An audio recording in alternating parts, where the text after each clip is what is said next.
man sama gaay yi maa ngi nuyoo de asalaamaaleykum ana Wuri Cissé Wuri fayal sama nuyoo waay Wuri fayal nuyoo bi ne ma waaleykum salaam ma xam ne yaa ngi may nuyu yaa ngi may dégg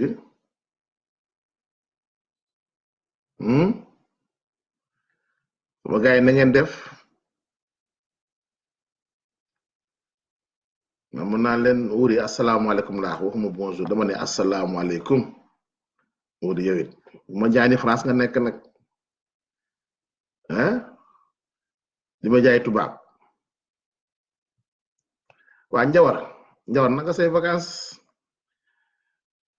Njawar gis naa da ngay vacances yu neex sama waa ji ñibbisi nga wala yaa ngi Sénégal ba tey nee na Salam Amad kooku lan Brahms Suzanne Diouf kooku sama bàjjan la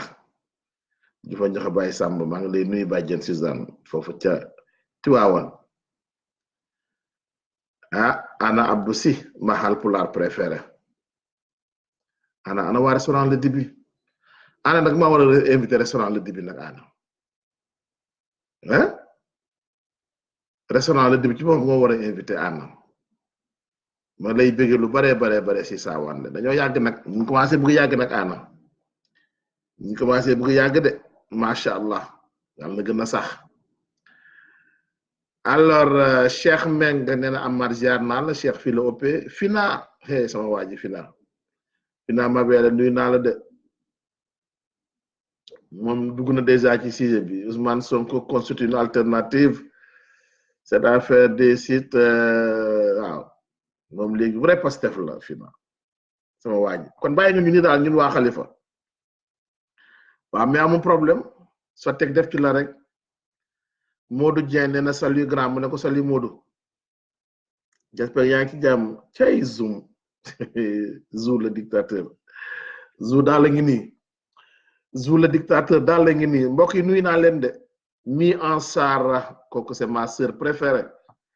une sœur de valeur Mi Ansar une xalifiste boo xam ne moom du tàyyi du sonn une vraie lionne Eliman Ndaw démb seetaan naa la ndeysaan ci ce reportage au télé bi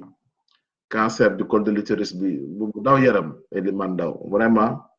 merci à toi pour le travail fantastique que tu es en train d'abattre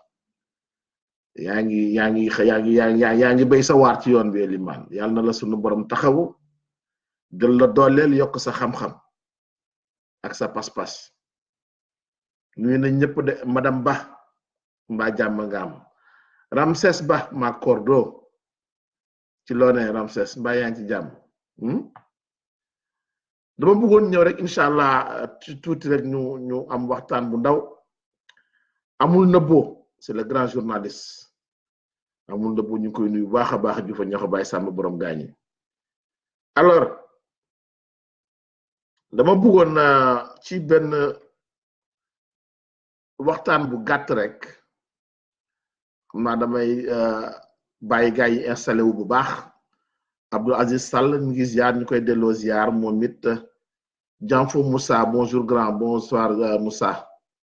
ba yaa ngi ci jàmm Al Amir Abdallah Gaye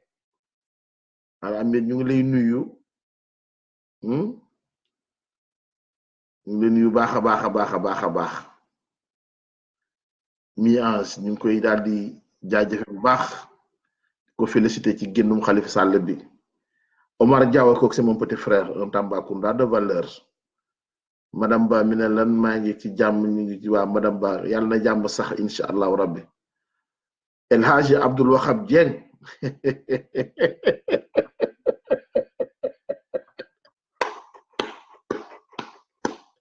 waa Diop Wahab Dieng nee naa ko heureusement ba nga demee Màkka parce que tu en avais besoin non maman boo xam dafa soxla woon dem Màkka boo xam il fallait que mu dem Màkka boo xam il fallait que nga dem Màkka ndeysaan Dieng Sall non Màkka li muy jëlee ci nit moo bari te yoo xam il en avait besoin léegi Allah ji nañu bàyyi noonu Malick Ndaw nee na depuis Saint-Louis du Sénégal maa ni ko ñu ngi lay ziar lu bare Saint-Louis du Sénégal naka waa mbokk Saint-Louis du Sénégal yëpp Elimane Wade ñu ngi lay nuyu nee na salut le patriote et vive Sonko vive Sonko Elimane Wade vive Sonko comme tu veux Fatoumata Touré alors Fatoumata nuyu nañu la Touré Mandi Mori El Hadji Waxab Dieng àdduna rajo xam nuyu nañ la Dieng Sall naka waa Mali naka Kumba ak xale yi non il fallait que nga dem Màkka nag Waxab pour vraiment yaram bi aussi xam nga yoo xam ne da ciy baax on est prêt pour sauver Sonko futur président non duñu àgg sax ay sauver tout pour sauver Sonko duñu fa àgg gars yi dañ leen di xëbal rek alors ma ñëwaat rek ci benn jàngat bu ndaw man Amath laa wax nu ma jàngatee situation bi nga xam ne moom la ñuy mën a tuddee l'affaire des 94 milliards l'affaire des 94 milliards ku ci nekk liñ ci wax dégg nga ko lan la dañuy d'abord xam lan la ay suuf soo xamee ni benn njaboot ko moomoon ñu évalué ko muy ay milliards nguur gi tegoon ci loxo ci ay jamono parce que Sénégal nguur gi bu soxlaa da ciy teg loxo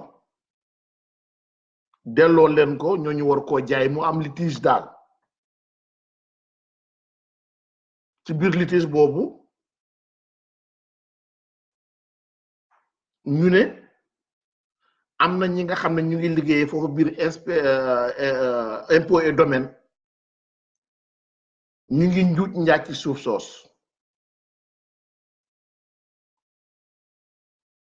bu ñu xaymaa njuuj njaaj gi war na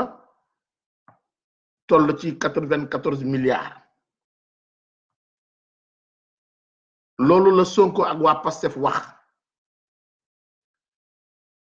ma leen di invité aussi ngeen dem visiter page u Assane Diomba Niang avocat moom it am na lu mu ci bind di wax ni effectivement am na fayoor yoo xam ne génne nañu ñaari paiement yoo xam ne ci mbir moomu te pourtant la justice sénégalaise ba tey tranché gul te comme que tranché gul am na la ñu fay ñaata la kan lañ ko fay lu tax ñu fay ko loolu war nañ ko leeralal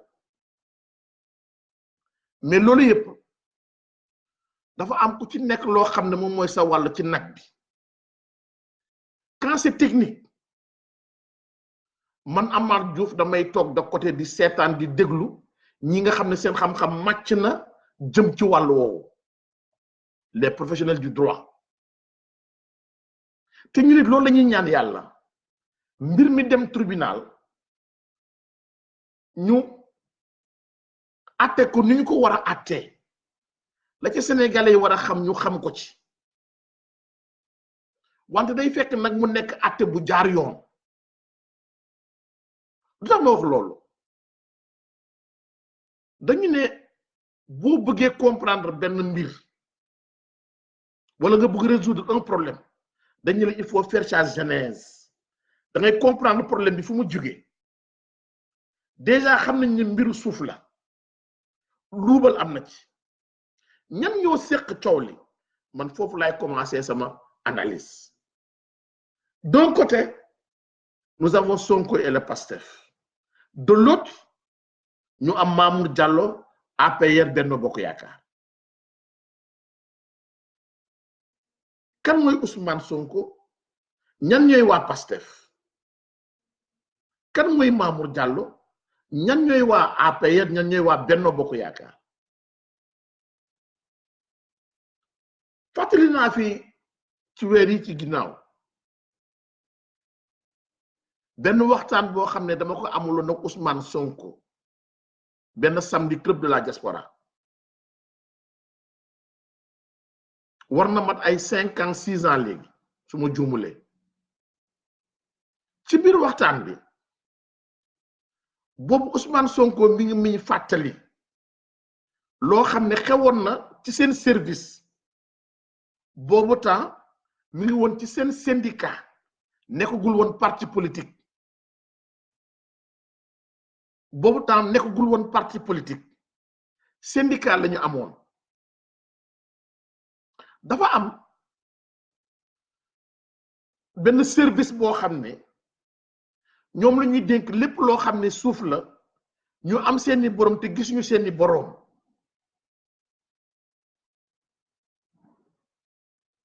gisuñu ko dafa am ñoo xam ne ñoom lañu dénk suuf yooyu kenn ci ñu dénkoon suuf sa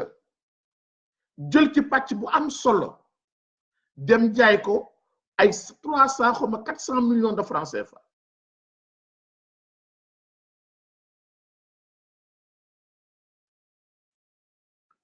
ka moom suuf soosu nag ba mu nekkoon France ñibbisi ñu ne ko yore sa papa bàyyi na fi ay suuf wax ko fa suuf su ne mu dem impôt et domaine di ko réclamer fekk na suuf soosu ka ko moomul woon jaay na ko te kooku dañ ko dénkoon rek pour mu administrer ko en attendant ñam moom suuf si dellu si est-ce que je me fais comprendre Ousmane Sonko expliquer kooku ba mu ñibbisee ñu ne ko sa papa bàyyi na fi ay suuf mu dem di ko réclamer fekk ca biir impôt et domaine am na ñu jaay suuf soosu ñu boole ko Ousmane Sonko pour mu dimbale ko Ousmane Sonko ñëw ci ki nga xam ne collègue am la inspecteur ni moom ñu bokk service ni moom mu ñëw ne ko delloolu waa ji suuf sam fay ko xaalisam wala ma porter la plainte loolu Ousmane Sonko wax na ne def na ko fi te kenn weddiwu ko kon di jug di dénoncer du lu bees ci Ousmane Sonko ba ñu fi bunt xatal ki nga xam ne moom ma nekkoon directeur domaine tayu nu mu tudd waay Tayiru Sarr moo tax mun ma wax tur bi ba ñu koy bunt xatal si laay soo gis Ousmane Sonko mu dem te ne di défendre koo xam ne ñoom ñaar ànduñu parce que nee na boobu moom dëgg moo ko taxoon na jóg kon kuy Ousmane Sonko depuis ba muy nekk fonctionnaire mi ngi dénoncer pratique malsaine yooyu am impôt et domaine di ko xeex ba tax ñoom ñoo njëkk créer syndicat impôt et domaine musuta woon am syndicat ci ñoom la syndicat commencé impôt et domaine parce que newoon nañu loolu fa am mënatuñu bàyyi muy continuer créer syndicat boobu di xeex les pratiques malsaines yi nekk ci biir impôt et domaine kon ma déggee tey ay yeneen nit naan dafa jël dossier boobu politiquer ko c'est parce que xooluñu jaar-jaaram ndax c'est la première fois ou bien c'est pas la première fois ñu ñëw ci Mamour Diallo kan mooy Mamour Diallo man je vous invite à aller xool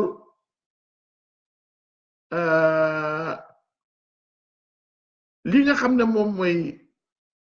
les rapports de la Cour des comptes wala bu IGE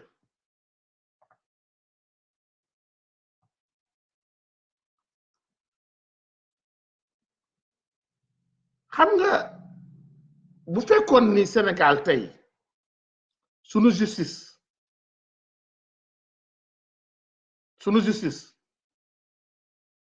li ko waroon def na ko ci ba mu ci war a tolloo te yëpp li duñu àgg fii ndax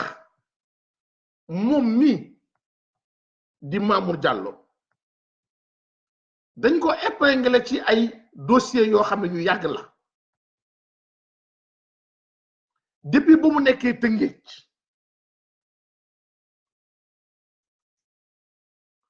avant même ñu koy nommé mu ñëw nekk directeur domaine nekkoon na Tëngéej ca boobu tuddoon nañu ko ci mbirum luubalu suuf lu mel ni moom ak Amadou Ba mi nga xam ne moo nekkoon patron nekkoon directeur impôt et domaine yëpp ak une tierce personne li ma lay wax du mu lu ma inventé mi ngi ci rapportu IGE mi ngi ci rapportu Cour des comptes ku bëgg dem vérifier rek rapport Cour des comptes bu GC de 2013 c'est pas 2014 naka lañ doon opérer c'est très facile moom boo nekk Tëngéej Mamour Samb par exemple moom mooy directeur général impôt et domaine yëpp Adama Signaté nekk Tëngéej yor fa domaine u Tëngéej man maay seen courtier lu ñu def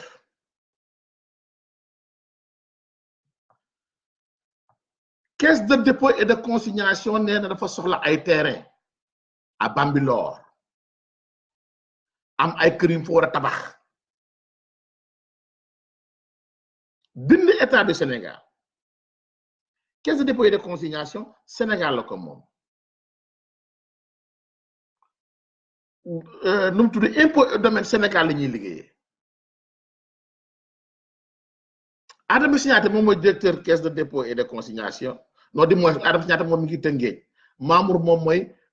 directeur général li mu nu mu tudd impôt et domaine yëpp caisse de dépôt et de consignation ne dañoo soxla ay suuf pour tabax état la di laaj état en principe état bi ko waroon na jox mi ne ko fii laa soxla Bambilor état bi ne ko foofu amul suuf suuf yi fa nekk yëpp joxe nañ leen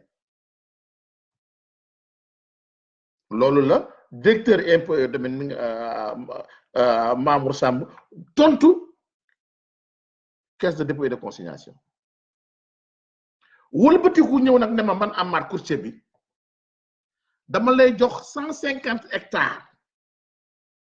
te Bambilor ba tey de dama lay jox 150 hectares jaay la ko 1000 francs le mètre carré yow na nga dem jaay ko caisse de dépôt et de consignation parce que soxla nañu est-ce que yéen a ngi suivre caisse de dépôt dafa ñëw ne ko man état la comme yow li may def liggéeyu état la damaa soxla suuf nga am lu nga fay tabax Mamour ne ko fii suuf amu fi ba kooku dem mu wëlbatiku ñëw ne ma Amath léegi da ngay nekk courtier yow dama lay jaay suuf si nga wëlbatiku jaay ko caisse de dépôt et de consignation jaayee ma ko man 1000 francs le mètre carré ma wëlbatiku dem jaay ko caisse de dépôt et de consignation 5000 francs le mètre carré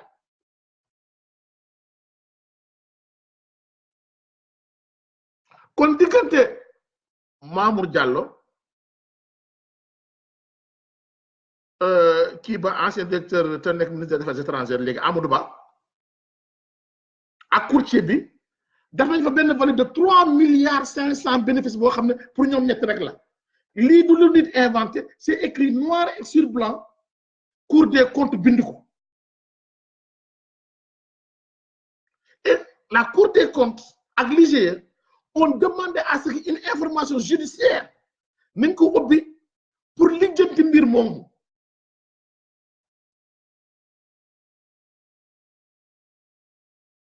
ça n'a jamais été le cas jamais lii ma leen di wax du dara lu ñuy inventé ku dem ci Cour des comptes ci seen rapport 2014 di fa fekk luubal bu mel ni nga xam ne c'était entre Amadou Ba Mamour Diallo une tierce personne ak caisse de dépôt et de consignation ñu jógee fa am beneen dossier ba tey à Bambilor boo xam ne boobu ba tey Mamour Diallo la Amadou Ba ak benn général allemand bi yoon ça tourne autour de 30 et quelques milliards kon bu fekkoon ni le président Macky Sall diggee woon ba mu ñëwee defoon nañu ko kon tey du ñu àgg ak Mamour Diallo ci ay waxu 94 milliards ndax ñaar yële rek dàqoon nañu ko tëj ko ci kaso bi comme que l'appétit vient en mangeant déjà ba mu nekkee Tëngéej mi ngi doon luubal ak Amadou Ba lu muy gën a yéeg rek di gën a xëcc Mamour Diallo si la ko jëlee Tëngéej indi ko ñoo def ko directeur domaine ñu gën a mën a yaataa yëmbe moo tax kuy xalaat ni Mamour Diallo danañ ko juger daaneel ko yaa ngi nax sa bopp parce que ramification yee bari ku daaneel Mamour Diallo daaneel Amadou Ba ku daaneel Amadou Ba daaneel président Macky Sall parce que Amadou Ba est l'un des argentiers du régime de Macky Sall ñoom ñëpp xam nañu moo tax mbir mi au lieu mu nekk une affaire de nit ak nit Ousmane Sonko Mamour Diallo entre deux inspecteurs des impôts et domaines c'est devenu une affaire purement politique même une affaire d'État. On parle de trentaine, quarantaine, cinquantaine de milliards. Mamour Diallo takk ci rip Amadou Ba taxaale ci rip Macky Sall taxaale ci rip kon il faut que à Benno Bokk Yaakaar ñu def lépp politiser mbir mi parce que c'est pas la première fois ay dénonciation am Sénégal moo tax ma leen woon bu ñu paree ci xool les deux profils nañu interroger def benn jurisprudence Abdou Latif Coulibaly contre Bayla Wane bu nekkoon fale di LONASE Abdou Latif Coulibaly bindoon na fi livre dénoncer la gestion de Bayla Wane à la LONASE am na nu mu ko tuddee woon sax xaw ma pillage organisé xaw ma je sais pas je me rappelle plus des milliards et des milliards ont été détournés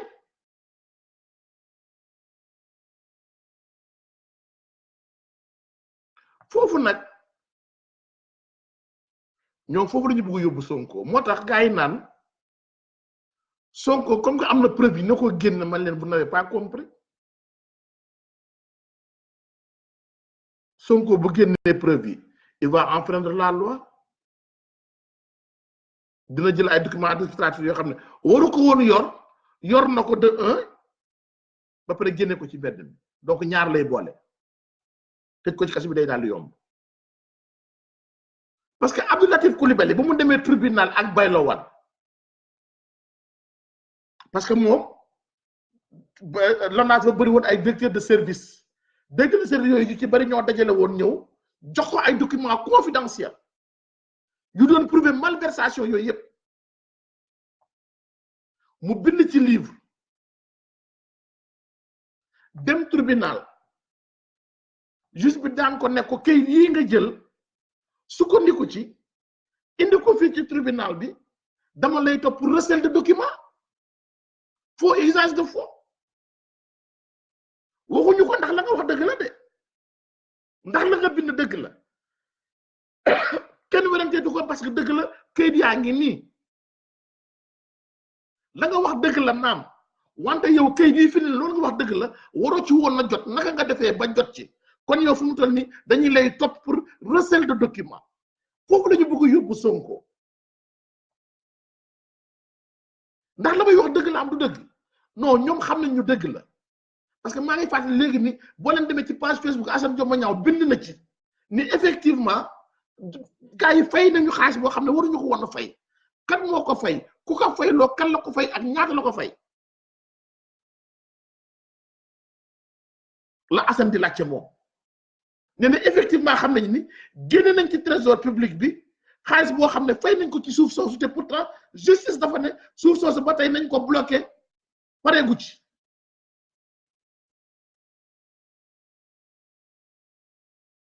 kon lii Sonko wax ni Assane Dioma Ndiaye dëggal na ko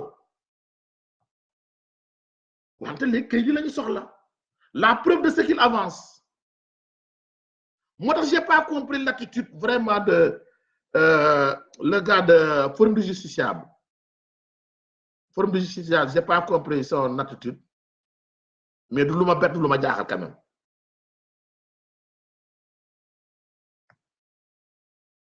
du lu ma bett lu ma jaaxal parce que suy wax ni Sonko n'a qu'à publier les preuves ba pare ne juriste la jàng na droit je me demande kon est-ce que du moo ko tey li muy def est-ce que du moo ko tey il sait en âme et conscience que ni bu Sonko génnee kayit yooyu publier ko suba ñu tëj ko ci kaso jurisprudence Abdou Latif Coulibaly bay la war na ngi fi Abdou Latif Coulibaly génne na ay kayitam génne na ay preuve am ñëw ci kanam juge bi ne ko mais kayit yi waroo ko woon a yor kon man léegi ci loolu laa lay toppee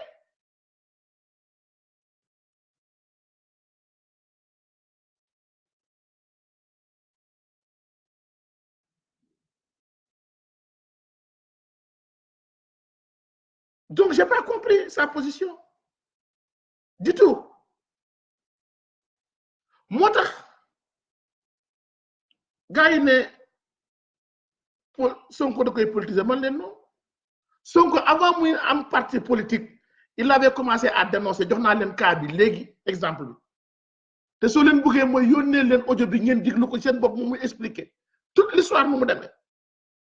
et loolu ça remonte à plus de 10 ans de cela ëpp na 10 ans ba mu koy def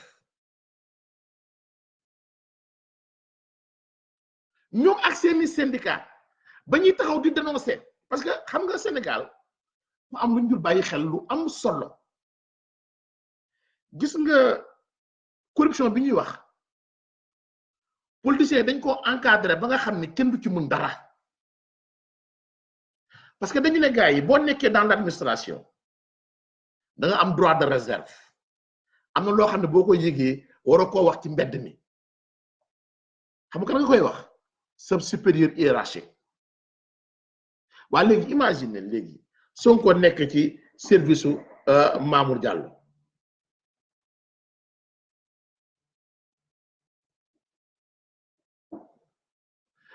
il ne peut pas publier ses preuves Ndiawar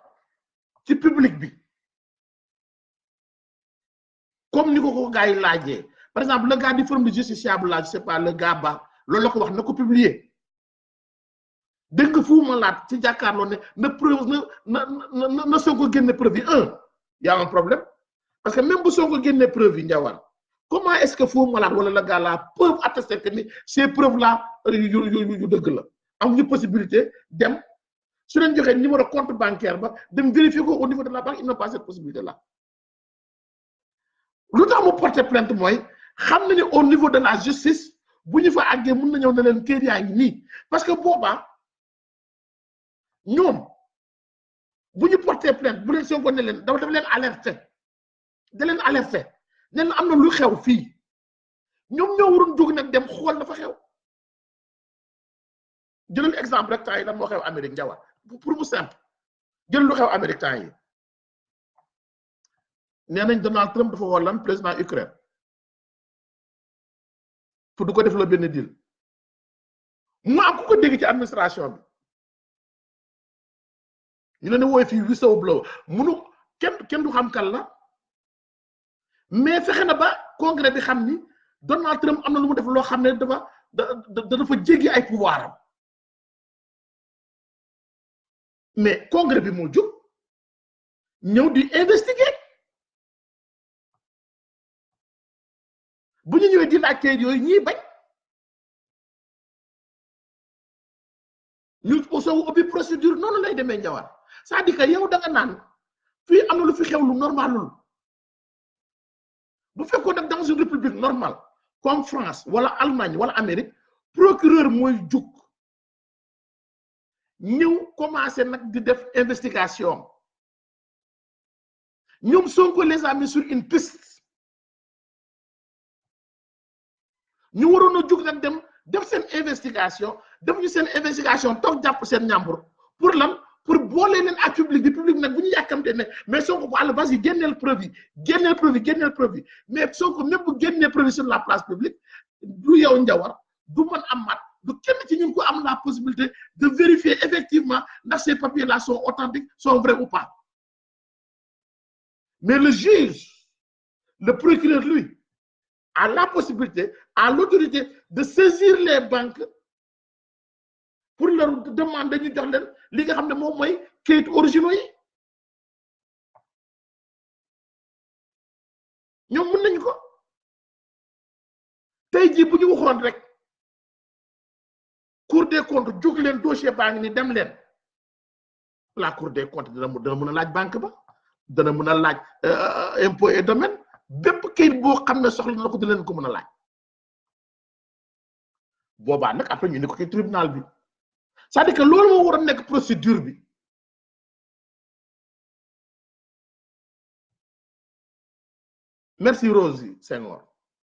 merci Rosie Senghor noonu la war a demee Sonko whistleblower rek la war a nekk fii aux États-Unis dañ lay protéger dañu lay protéger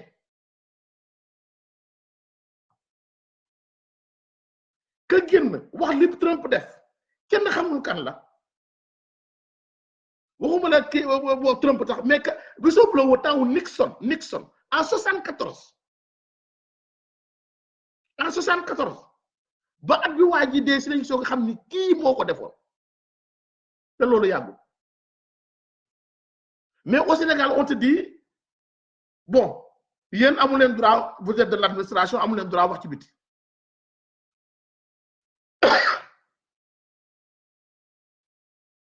amu leen droit wax ci biti bu fekkee gis ngeen fi loo xam ne anormal na wax leen ko seen chef hiérarchique te seen chef hiérarchique yooyu ñoo genn wàll yëpp c'est des ñoo nekk dans le coup c'est des corrompus waaw comment tu vas faire imaginer yow nga nekk domaine ci chef domaine yëpp mooy Mamour Diallo ñu ne léegi c'est complet yow na dem ci Mamour Diallo su bañee nga dem ci directeur général ba te Mamour Diallo ak directeur général ba ñooy complot ba mu fa jugee nekk directeur général bu ñu def communauté d'économie et des finances ba tey mu koy coiffé yow ñu ne la ci kooku ngay dem pour comprendre mais c'est comme fu mu jëm du dem fenn voilà aujourd'hui la situation alors ñoom nag pour se tirer d'affaire il faut que ñu politiser affaire bi APR Benno Bokk Yaakaar ne dañuy def lan commission d'enquête parlementaire pour lan seet ndax Sonko li muy wax dëgg la wala du dëgg li ma ci jaaxal mooy pourquoi bii rek la ñu tànn pour def commission d'enquête parlementaire mais les accusations de la BBC sont beaucoup plus graves sur des sommes encore beaucoup plus énormes comme le Sonko wax ndax boobu bu nañ ci ñoom commission d'enquête parlementaire am na yu gën a grave yoo xam ne xew na ci réew mi bateau le Joola am na fi des milliers et des milliers de vies humaines waxuma xaalis de vies humaines ils n'ont jamais parlé de commission d'enquête parlementaire catastrophe Sonacos ban année la woon 92 des centaines de personnes yu gaañu ak des blessés mos ngeen ci des commissions d'enquête parlementaire mosut a am boo déggee commission d'enquête parlementaire rek mooy bëgg nañ ko politiser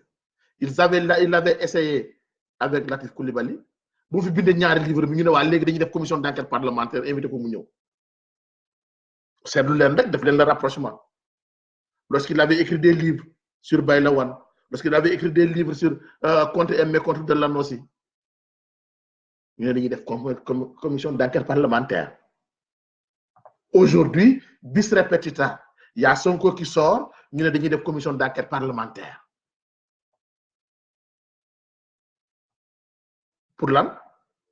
setal Mamour Diallo ne les intéresse pas. Man Amal Diouf maa leen ko wax. Mamour Diallo ne les intéresse pas. C'est le cadet de leur souci. Par contre, si l'affaire éclate et explose, dana jóge ci Mamour Diallo, dana dal ji ci Amadou Ba, dana jóge ci Amadou Ba, dana dal ji ci Macky Sall. Parce que surtout là, c'est des milliards et des milliards et des milliards en jeu.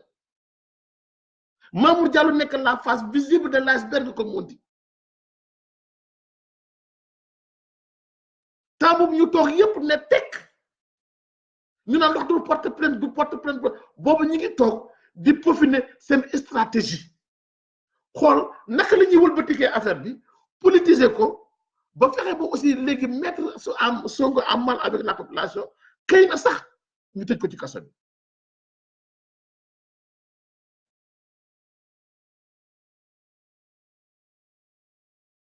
boobu yooyu yëpp ñu ngi doon toog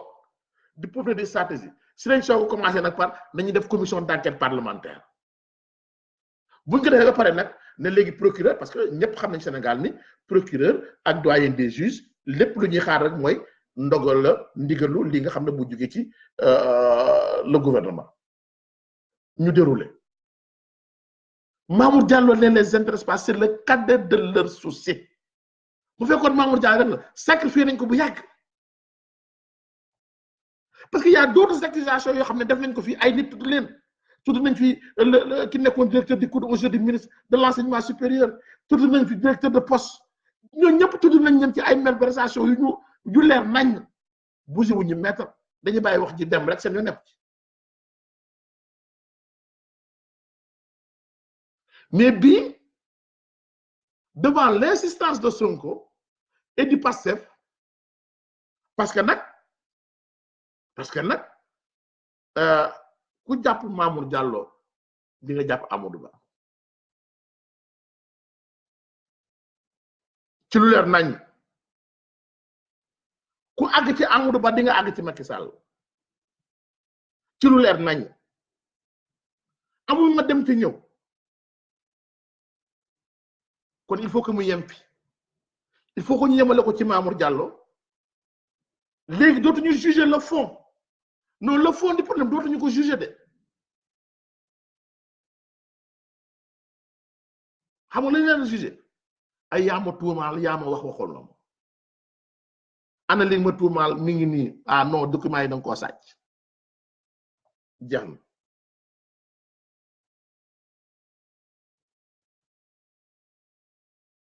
yaa ma tuumaal yàq sama der ñu ne la yow li nga ko tuumaal ndax am na ngeen leen waaw mi ngi nii te ñoom ñoo waroon jug ba nga leen waxee ne am na lu xew fële ñu jug ñoom dem doxi defuñu ko de waaye dañuy xëcc ci piège bi moo tax sànq ma ne leen dafa am loo xam ne foog ñu bàyyi ci xel mooy lan mooy jurisprudence Abdou Latif Coulibaly ak Bayla Wane foog ngeen bàyyi xel ci affaire boobu di ko di débat xoolaat nu mu demee parce que bu Abdou Latif Coulibaly attaqué Bayla Wane bind livre ci moom encore livre bi xaw ma Lonase xaw ma Lonase am na daal nu mu ko tuddee woon Lonase xaw ma lan nu mu tudd am na daal nu mu tuddee woon livre bi mais fu mu mujjee mooy lan fond bi xaalis ni njubaloon dañ ko jëlee tegee ko ne ko yow këyit yi da nga koo sàcc foofu la ñu bëgg a yóbbu kii nga xam ne moom mooy Ousmane Sonko bu dinañ dem ba ci tribunal foofu la ñuy jël teg fële ne ko waaye yow léegi foo jëlee documents yi kan moo la jox documents yi yéen faut vous rappeler de nu mu tudd le rapport de l'IGE bi génn ñu naan kan moo ko génne président mosu koo jot nañu xool enquête ñan ñoo ko war a génne ba tey la rapport ba wax ñoom ñu ci wax bañ nañ ba dem fu ñu taxaw mooy comme que président nee na jotu ko rek kon rapport bi amul waaye léegi rapport bu amul looy enquête ci ko génne yow nga ne rapport amul ba pare nga ne da ngay enquête ci kan moo ko génne kan moo ko mettre dans la place publique foofu la ñuy tiitalee Sénégalais yi boo gisee par exemple le rapport bi nga xam ne ñoom nee nañu si dañu sukkandiku pour tëj Khalifa Ababacar Sall def ci liñ ci def yépp ba tey ce rapport là kenn di ko déclassifier. Comment peut-on aller au tribunal condamner une personne sur la base d'un rapport qui n'est pas public? dafa mel ne nga ne ah diw kat rey na kii dama ko topp pour meurtre dafa rey nit corps baa nga fële ci hôpital mais corps bi kenn du ko indi pour wane ne effectivement diw dee na te ay bal lañ ko criblé yow dañ la gëm sur parole rek loolu moo nar a xewaat fii amul grand changement ñoom il faut que ñu politiser ko étouffer l'affaire dans l'œuf parce que c'est une affaire gravissime bu graaw la et c'est pas la première fois dama ni ñu nit bu ñu bëggee ci langue politique bi ak nekk ci mouvement citoyen yi nous devons d'aller vers l'information nous devons d'aller vers l'information dama ni xëy na sax IGE génneetul rapport Cour des comptes génneetul rapport mais ku demoon te yaña fa génne ba 2013 2014 la nga fay gis ci ñombee du lu jéggi dayoo la te ku fa dem di fa gis ñu bind noir sur blanc Mamour Diallo ak Amadou Ba ba ñu commencé seen njuut njaay yooyu di jël suuf fii di jaay ku réeral suuf ñu jaay ko ba tey mu agsi fii ci ay 3 milliards la ñu commencé après dem ci 20 et quelques milliards am dem ci boo xam ne 34 milliards la ba tey ñu ci 94 milliards ku leen seetaan nag ñu dem ci suuf ay 1000 milliards ñu ñooy perte rek lii daal laa waxoon ni naa ko ñëw mu nekk sama waxtaan bu gàtt sama xalaat bu gàtt ci mbir mi kan mooy Ousmane Sonko kan mooy Mamour Diallo en résumé wax naa leen fii ni ne Ousmane Sonko c'est pas la première fois il y a plus de 10 ans de cela 15 ans moom Ousmane Sonko menacé na benn collègue am boo xam ne dafa jaayam suuf soo xam ne moomu ko ay des centaines de millions de francs CFA ba borom suuf si ñëwee Ousmane Sonko def na ko da ngay fay borom suuf si wala ñu yóbbu le tribunal loolu il n'était pas encore politicien donc ku leen wax ni lii da koy politiser c'est pas vrai kooku ba muy def loolu il n'était pas encore politicien ku ci bëgg son bi man maa ko interviewé ça fait 5 à 6 ans de cela mu raconté ko waxaat ko ba tey kenn weddiwu ko ku ci bëgg son bi contacté na ma yónnee la ko mu jógee foofu dem def syndicat impôt de musu ñu am syndicat ñoom ñoo fa njëkk def syndicat ñoom Ousmane Sonko ñi mu àndal ñi tey ndax dañ fa gis lu jéggi dayu loo xam ne mosu foon a am ñu ñëw taxaw ne loolu dañ koy xeex kon di dénoncer du tey la commencé du ci 94 milliards yi la commencé kon ku ne da nga koy politiser da ngaa bëgg wax lu ko neex yow yaa ngi bëgg politiser kan mooy Mamour Diallo wax naa leen fi ne leen dem leen ci rapport IGE Cour des comptes da ngeen fa lire ñu bind noir sur blanc njuut njaaj yoo xam ne Amadou Ba Mamour Diallo une tierce personne ak directeur ba woon bu nekkoon caisse de dépôt et de consignation daan nañ ko def caisse de dépôt et de consignation bind lettre ne nu mu tudd direction générale des dépôts et dama soxla suuf Bambilor 150 mètres carrés Amadou Ba nekk suuf si amu fa wëlbatiku ne Mamour Diallo jël suuf soosu jaay ko une tierce personne 150 mètres carrés à 1000 francs le mètre carré kooku wëlbatiku dem jaay ko caisse de dépôt et de consignation à 5000 francs le mètre carré ñu def ci benn plus-value de 3 milliards et quelques 4 milliards foofu la ñu commencé Amadou Ba Mamour Diallo du lu nit di inventé du lu nit di sosal mi ngi écrit noir sur blanc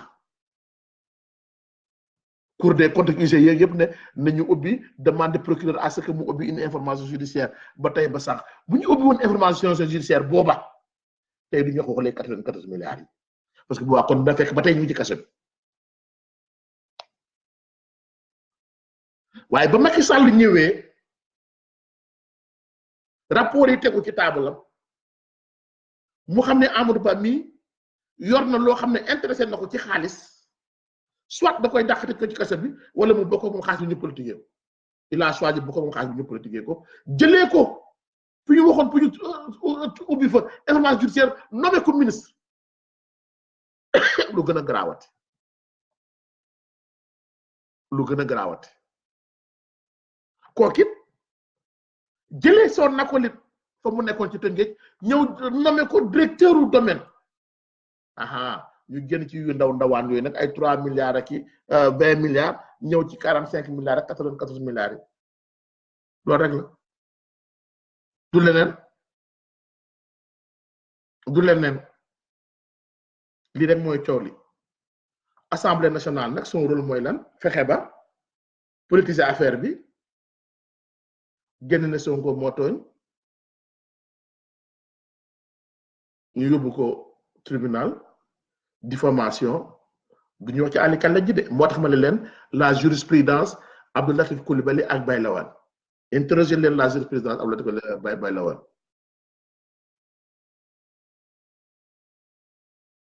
et le tour est joué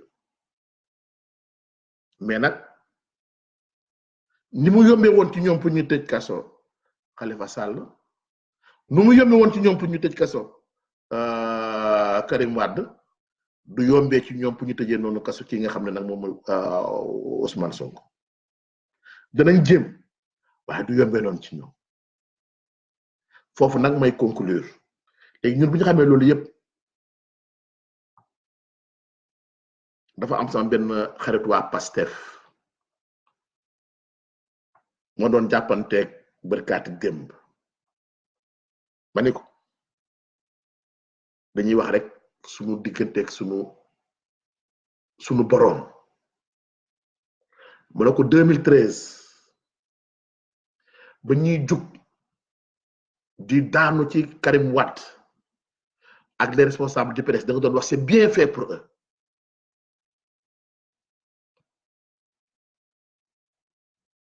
ma naan la déet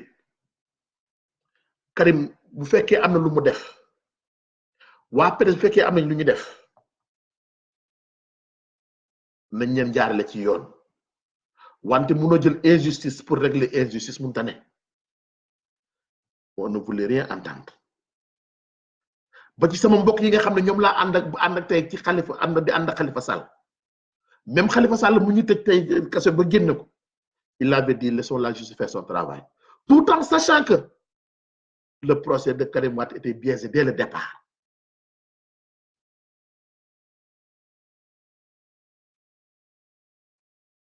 Alors, nous sommes responsables de cette situation-là. C'est parce qu'en tant que citoyen, yenn saa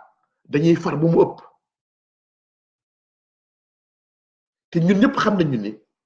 il nous faut reconstruire nos institutions. Notre justice est en lambeaux. Aussi longtemps que notre justice mi ngi en lambeaux, les problèmes resteront entiers. Notre administration elle a foutu le camp depuis très longtemps. Gis nga ñaar ñooñu tant que del ci waatu ñu defaraat leen réew mi ci guuta lay dem. D'autant plus que enjeu yi di ñëw mooy le pétrole et le gaz ku nekk dina ci bëgg wàllam man de bëgg naa ci wàllu ma tabaxee Tambacounda bëgg naa ko ci de ay milliards ak milliards yi ma tabaxee Tambacounda def ko mu mel ni Paris ndax mën naa ne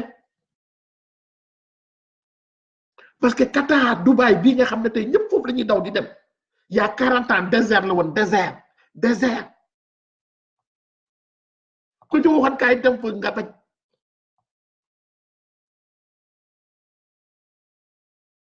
lu leen ko may pétrole leen may na ko dul pétrole et gaz kon enjeu yi nga xam ne mi ngi ñëw buñ ci del ci waatul defaraat suñu institution ñu gën a dëgëraat te loolu mi ngi commencé par ñun suñu bopp. C'est vrai que on doit être engagé comme Khadija Mahécor Diouf ma koy féliciter bu baax on doit être engagé mais quel que soit le degré de notre engagement nañu bàyyi xel nous sommes d'abord des citoyens nañuy xool d'abord fan la dëgg bi ne nañu xool d'abord les principes la sauvegarde des institutions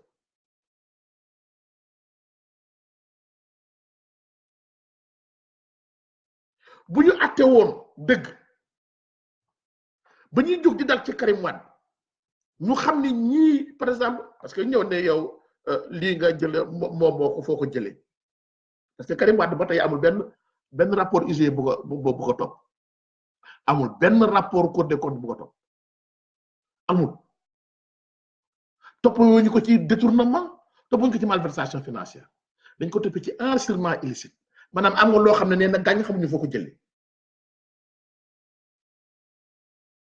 ci boobu temps nag la ñu doon ne attention ñii gaa jëlee nañ leen fi xeex nañ leen fi mais boo leen di toppit ñi leen di àtte nañ leen topp ci dëgg àtte leen ci dëgg nous avons failli topp Macky Sall li mu bëgg boobu nag mi bëgg doon commencé diviser opposition bi ba fii ñu toll nii tey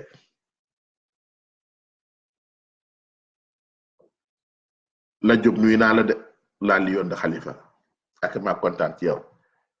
la Diop rek ci engagement xeex amul morom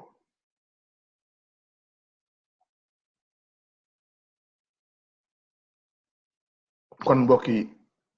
lii daal tey moo nekkoon sama waxtaan moom bëggoon am rek ak képp ku may nopp te ñu xam ni cette situation bi ñuy vivre suñu responsabilité elle est engagée sama bos bu la Diop bu Al Diallo ak bu keneen notre responsabilité est engagée parce que dès le début dañu waroon wax ni attention Macky tu ne peux pas venir dresser une liste de 25 personnes ne dañ leen topp enrichissement illicite jël benn rek tëj ci kaso bi ñun ñëpp ñu noppi di ci ànd malheureusement à l'époque mon ami Diop Mamadou mi ngi may déglu ak ñeneen su ma waxee ñu naan ma ah yow nag da nga bëgg nekk éternel opposant rek waaye Macky Sall ñii muy def ni baax na ci ñoom parce que ñoom loolu fi doon def c'est pas parce que nit ki mu nga def injustice boo jëlee da nga koy teg injustice déedéet atte ko ci dëgg rek atte ko ci dëgg rek injustice fajul injustice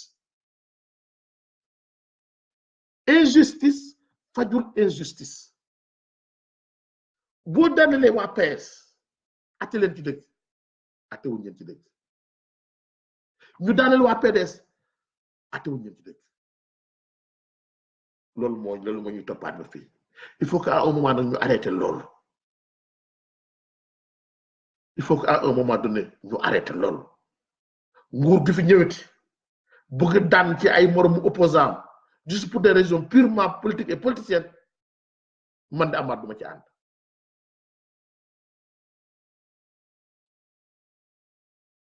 man de duma ci ànd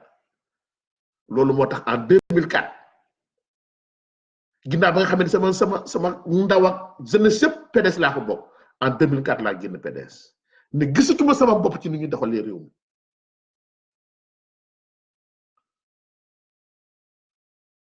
dugal sama loxo ci combat contre PDS la ma ca man